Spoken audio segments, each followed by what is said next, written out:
Hello, I'm Todd Gackey here at the Family Foundation. I'm joined by Josh Hetzler. And we wanted to give you, we're at the midway point of the General Assembly session, and we wanted to give you a quick update on what's happened and what we expect to come in the second half. And you might be wondering, why am I holding a football? Well, that's because we're excited about the Tebow Bill that has passed the House, is now headed to the Senate. This would allow for homeschool students to be able to participate in interscholastic activities and programs.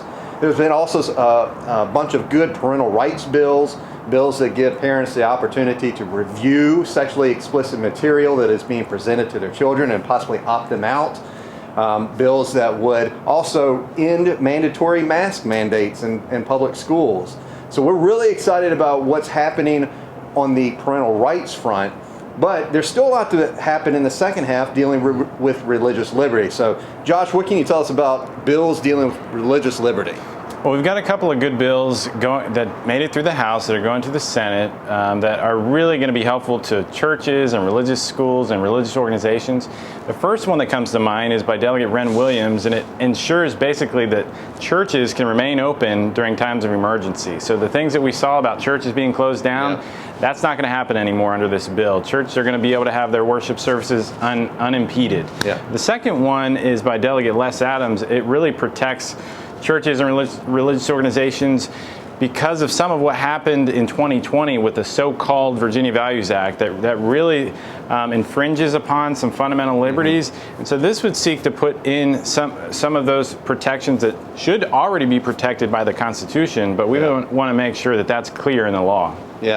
Also, what we're anticipating coming up in the second half is going to be this battle over marijuana and the commercialization of marijuana products, cannabis products.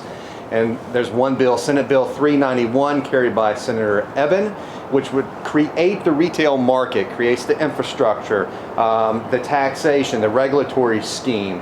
And so this is going to be really bad because if passed, this would essentially put a marijuana shop on every street corner in Virginia, really radically changing the composition of our communities and endangering really the youth. That it would allow for this to become more readily available to the youth. Also, we'll be tracking the budget.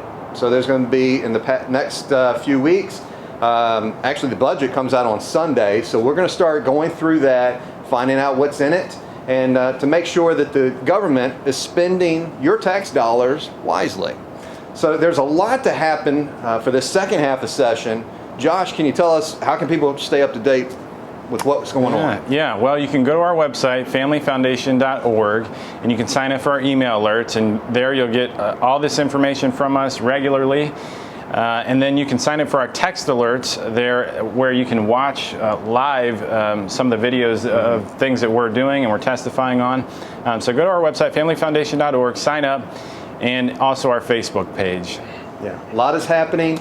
Please continue to follow us, and we will keep you up to date as quickly as we can. Thank you so much. God bless.